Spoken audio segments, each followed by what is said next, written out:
Okay, this morning we're going to start another video on the Vickie Project. This video is going to be concerning the displacer cylinder. So we're going to go through the steps of constructing the displacer cylinder. It's one of the larger cylinders that has air-cooled fins on it. And also there's another cylinder, which is the power cylinder, which is very similar but smaller. So with that, let's get started. Okay, we're going to start this project off by cutting a piece of bar stock off. This is a 2 1/4 inch diameter round aluminum bar stock. This is going to make the displacer cylinder. After we cut it off in the bandsaw, we're going to move it over to the TIG micro lathe, and we're going to begin to surface it down to the right diameter. Actually, we only got to decrease the diameter by about 1/8 of an inch. So, but the TIG micro lathe does a nice finish. So we'll probably move it to the mini lathe after we're finished here. We've got it chucked up in the 4-jaw chuck here, and we've got a center in it. And we're just going to proceed to cut it down to the right diameter. So enjoy.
Okay, we've moved this this chunk of aluminum over to the mini lathe, and we're looking at a gauge block 200 thousandths. We're going to use that for a spacer, and we're going to begin to cut the grooves for the fins in this chunk of aluminum. This is a special tool bit that I ground up, and it'll make the finished cut on the fins.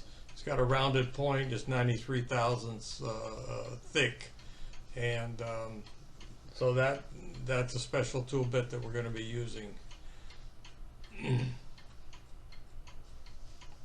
So with that, we're going to begin to cut the grooves, and they go in, I think, around 400 thousandths initially.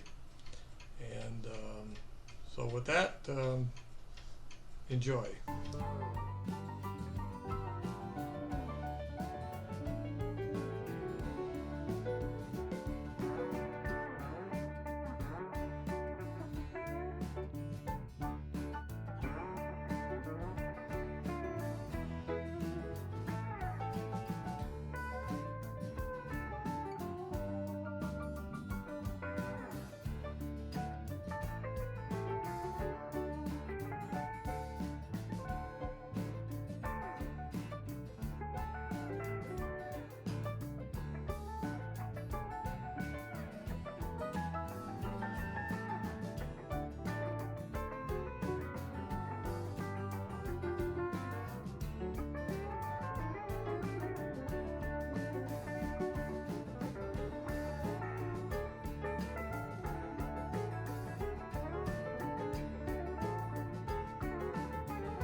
Okay, we've got all the grooves cut with the parting tool, And now we're going to use the special tool that I ground up in order to widen out the slots.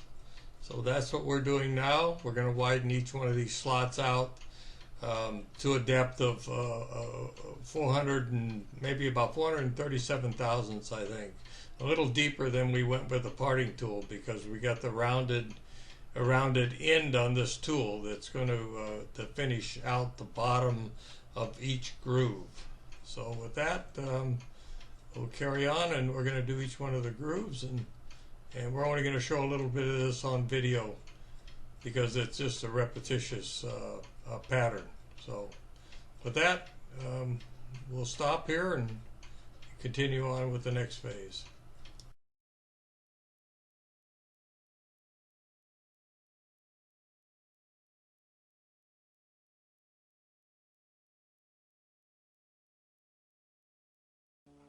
Okay, this is probably not the best camera angle here, but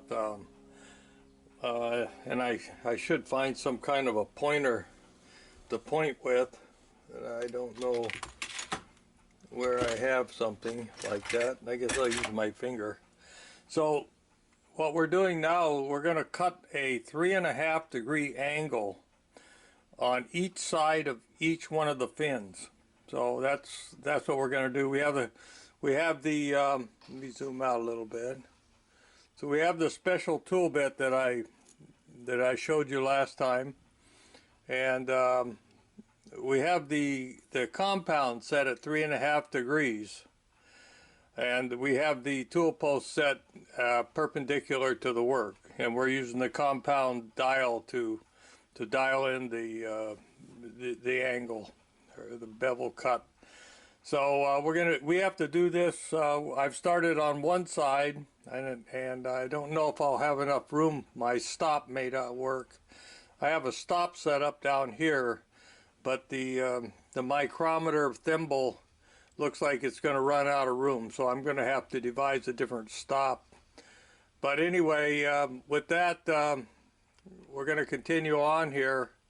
And we're moving the carriage 200 thousandths per pass. So every time we cut the make the cut, then we move the carriage 200 thousandths and make the next cut.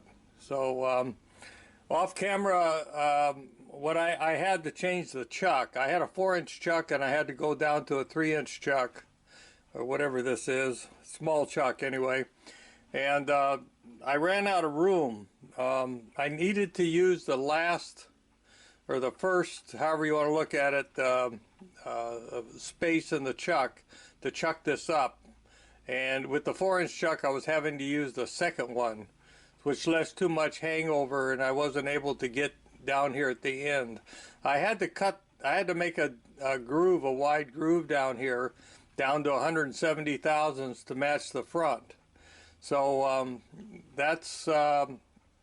and I ran out of space to do that.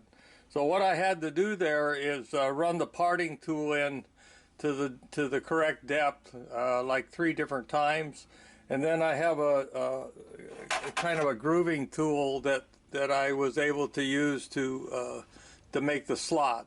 So anyway, I got a slot there. I got to eventually part that off after I get all these fins beveled on both sides, and put a 1-inch bore in the center of this where the displacer runs.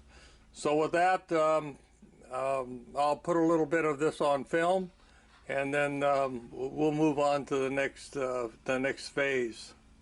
Let me dial in. I don't know how close I can get, but so you can see what's happening there. And that the round point, or the round end on that tool that I ground, when it goes in at the 3.5 degree angle at the bottom, it seats right into the original half round groove that was formed down there. So that's what we're doing, and so we'll just carry on.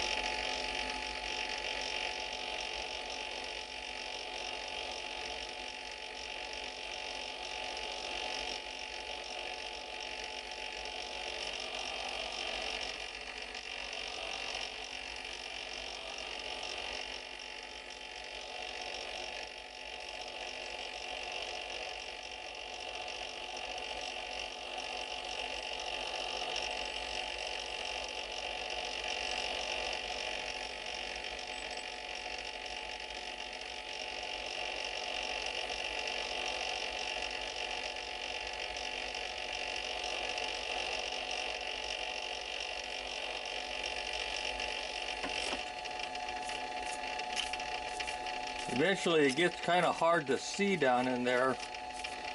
I need to get this swarf out of the way. And I notice there's a little spring in the tool. Not much, but a little bit. Tool bit.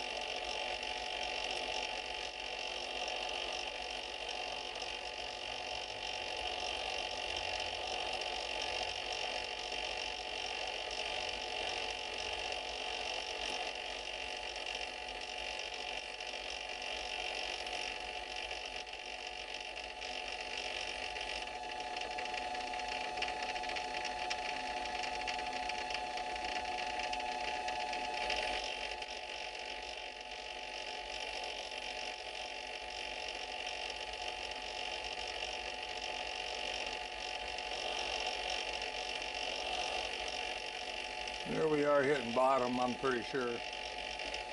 We're going to move to the next groove. And we're just going to continue on doing that until we get all the grooves sized, or to get the angle cut on both sides. After that, we'll take a small file and we'll round off the top of each fin. So I'll shut the camera off now. Okay, there it is, all finished up. So I got to figure out some way to measure the length of it, and I got to part it off there. But before I do that, I need to bore the interior portion. So that's a 1-inch bore. Goes in there about 2 3/8 of an inch. So I got to get that bored, and then we'll part it off, and we'll be done with this, with the exception of the threaded holes that go in each end, where it connects to the displacer head, and also it connects to the front frame. So with that, it came out pretty good. Not perfect, but came out pretty good. And I'm pretty pleased with it. So, okay, well, we're going to shoot a little video on the boring. Not much, because it's going to take a long time, and it is repetitious. But anyway, with that, we'll get going here. And I want to point out that the unit is just chucked up in the small chuck. There's no room to put a steady on this. There's just no place to do it. I tried to put a steady at the little offset at the rear of this, but there was no way. So I just have to bore it connected to the forejaw. That's it. So with that, I drilled a 1/2-inch hole in there, and I used a smaller boring bar to take it out about 1/16 of an inch more, and then I put my larger boring bar in there. So with that, I got a stop set up so I'll have a gauge when to ease off the half nut. So here we go. We're gonna bore it a little bit here. Turn the light on.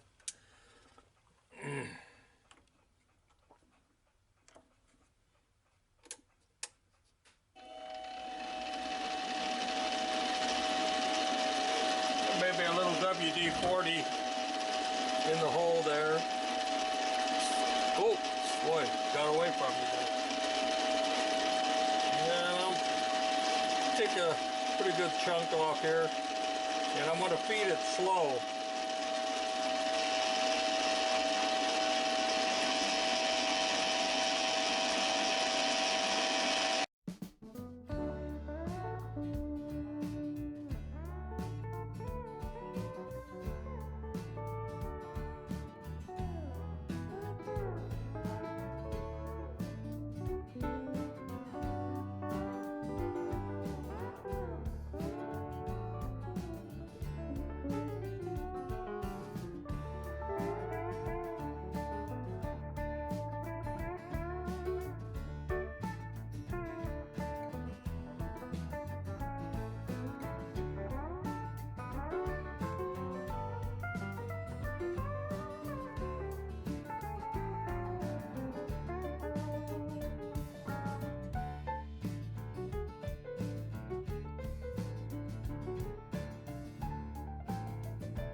By the way,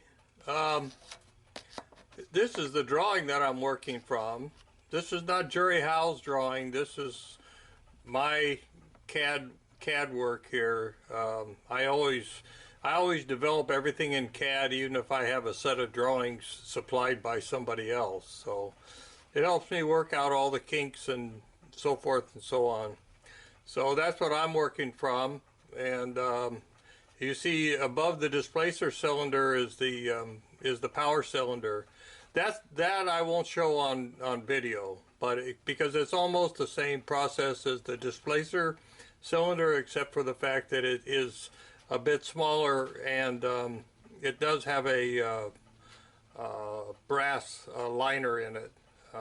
So anyway, with that, I'm just going to check the bore. It's nice and smooth. So I find that feeding this a little bit slower gives me a lot better finish. And so we'll just check it. We should be out around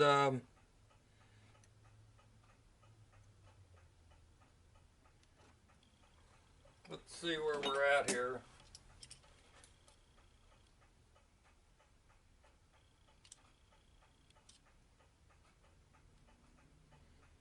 We're out about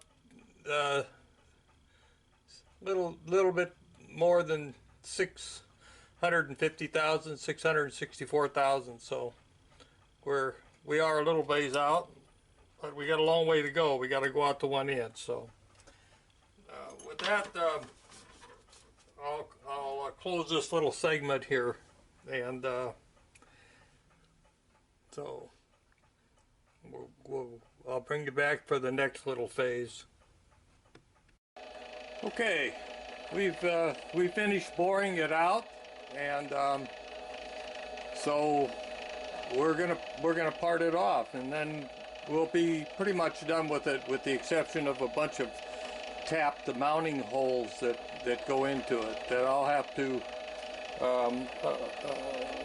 mark those and get them drilled and tapped. Anyway, that's so that's what we're going to do. We're going to part this off now, and I've got to be careful with it because we got a lot of work into this thing so far. So we don't want to. And I'm just going to take it easy with the parting tool.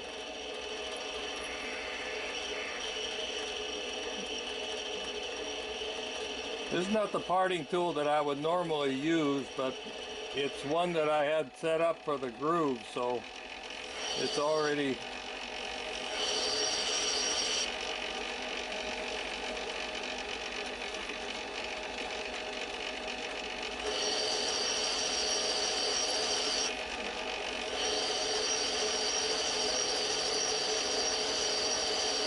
I might mention also that I'm trying to figure out the best way to measure the length of this, because it's got an exact length. I think it was 2 inches plus 238 thousandths. So what I did was I put a bunch of gauge blocks together, and that's how I measured it. And then I set the stop up and locked everything down. So I don't know how critical that is, but try to follow the plan. So, and I'm not sure how far we have to go in here till we hit the bore.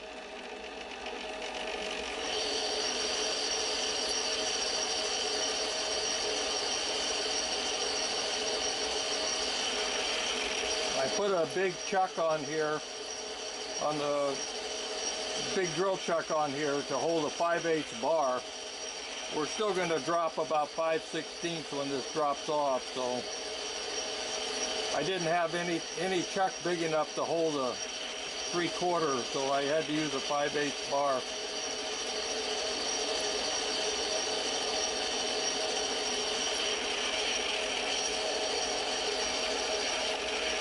We don't want to dig in here.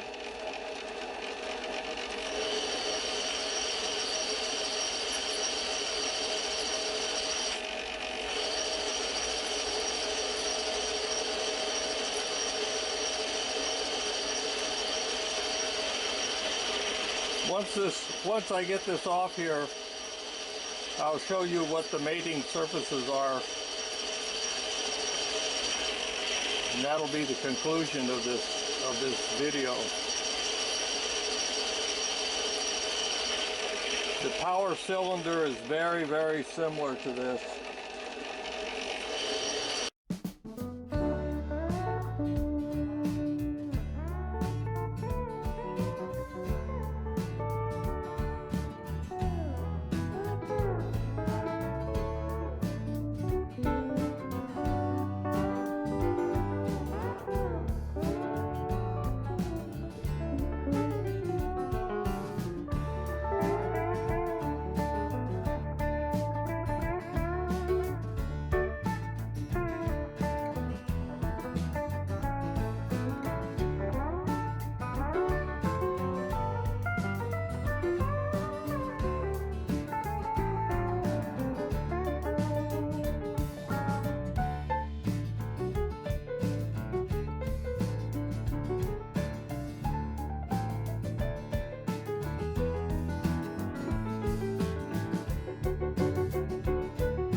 There we go. Nice clean cut, beautiful. Okay, I'm going to shut the camera off for a second here and get this off here, and then I'll just finish up by showing you the mating parts. Hopefully they fit.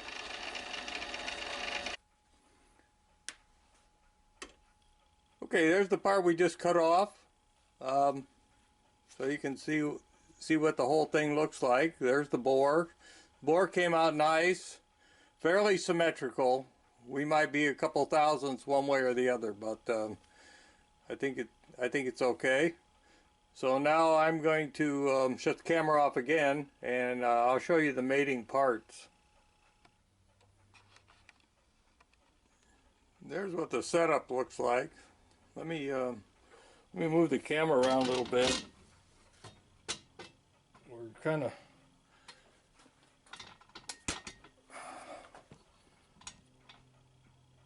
well, there's what the setup looks like, where we parted it off. So I'm going to move the camera over to the bench, and okay, we're over at the bench, and these are the mating parts, and I guess I probably should zoom in a little bit more, but this is the front frame.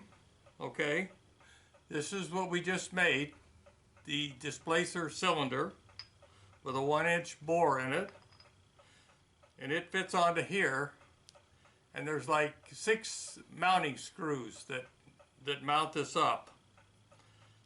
And then on the other end of there's more parts beyond this, but this is the displacer head, and it's got a 1-inch offset in it, and it goes into the bore right here. This is the head of the displacer. Okay. Okay, let's see. This is the rear frame, and it mounts onto here like this. I hope I got all that right. So this this hole back, I think this hole here is decorative, and this hole back here is where the crankshaft mounts and the flywheel, so forth and so on. So those are some of the parts that we've managed to crank out. We got a long way to go here. There's a lot of parts of this project. So with that, I'll call off, and I'll get this posted up on YouTube. So I just want to thank everybody for watching, and I hope this is some benefit to somebody. Thanks again. Thanks for watching.